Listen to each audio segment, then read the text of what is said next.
شلوني مباشر؟ شوف سواهن كرم كن ايه ام وك هنرمندين كرد بله رئيس سلاف بوا هميا بو بينرانان بوا همويان ام وك هنرمندين كرد هاتن دلبيني ودلخوشي وداخوازي خوب بيجن ايرا وزارتا پیشمرگی و بدلکی گرم پیشوازی مکرم براستیم گله کیف خوش میواریده تشنی چه دبن ولات ما همیا دیشین توایا ملت کرد دیشین ملت کرد بین راحت دجمنانی کرد دوی جارک د کرد رابن هف همبری هف رابن شری خرابی هف بکن داکو دب فیده کش بود دجمنی کردا بروی های مگوت اما بی مسئله دزانم بلا هر کس بزانه به تبایا رایا ملت کرد لحمود دوری جهان ملت کرد لبنده هیویا که زور گوری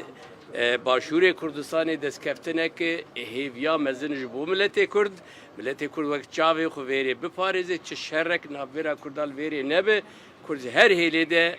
وی حریمه وقت چاو رونی خو بپارزه او حریم هیوی و بندواریا رابون و پیشکتنا ملت کرد بروی هاوی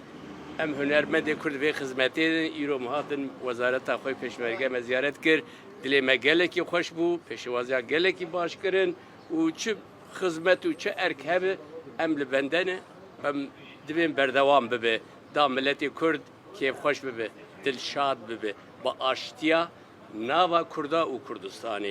کردستان ولاته کی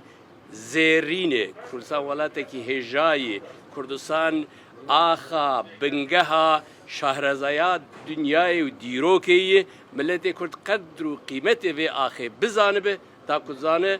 ملت کی خدا نه شهرزایی و دیسا اف شهرزایی بردوام بکو پیش که به دنیا های دار ببه سپاسیا و همیا دکم و صاحبن به خدمتی دکن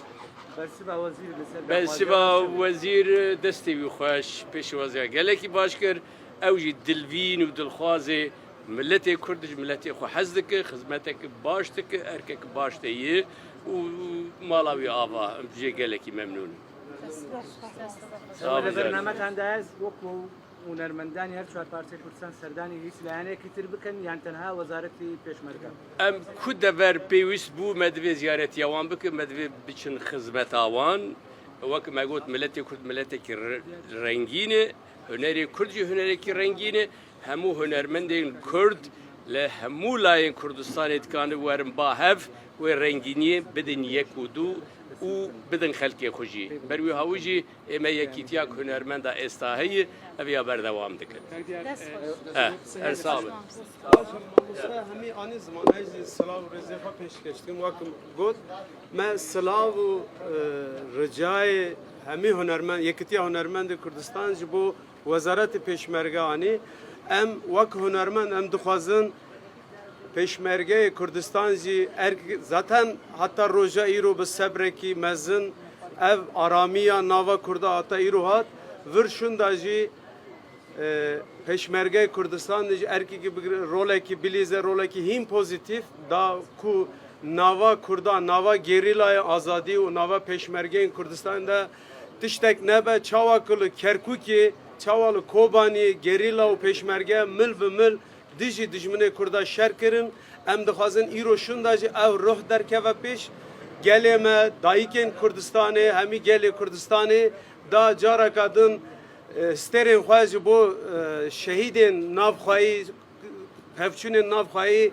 negîrin dayîkên me jî bila wekî dayîkên dunyayê êdî ser vê êş û elema navxwayî negîrin wekî hunermendan histê hunermend wekî dengê vî gelî mehat peşmergeyn walatê xwe evî gelê xwe me rica kir vir şunda jî em hêvîdarin birêz wezaretê peşmergeya jî ev sozdan gotin ewana jî şerê navxwayî naxwazin eger şerek bibe ev xizmetê dewleta dagirkera dike dewleta Tirk dike herkes dizane dijminê gelê Kurd kîne dijminê gelê Kurd gelekin welatên dagirkerin me bi divê çerçeveyê da histên xwe anî ziman îro jî em ê gelek saziyên çapemenî ziyaret bikin berku vazife herkesi şahsek, hünermendek, hemi sazı dibe dema hassas da zamanı xwa dikkat bikin. Yani zamaneki aşitti, erkeki aşitti, berku pevistiya velatê me, pêdiviya gelê me, îro ev e, em ji wek hunermend me xwast, em vê wazifa xwe pêk bînin, em we spas dikin. Niha planek wîsanî ne, em dixwazin berê hemî saziyan, saziyên çapameniyê em îro ziyaret bikin û sibe jî em ê raya giştî ra çapaменiyekî yekitiya hunermendan em ê pêşkeş bikin, em ê we agahdar bikin.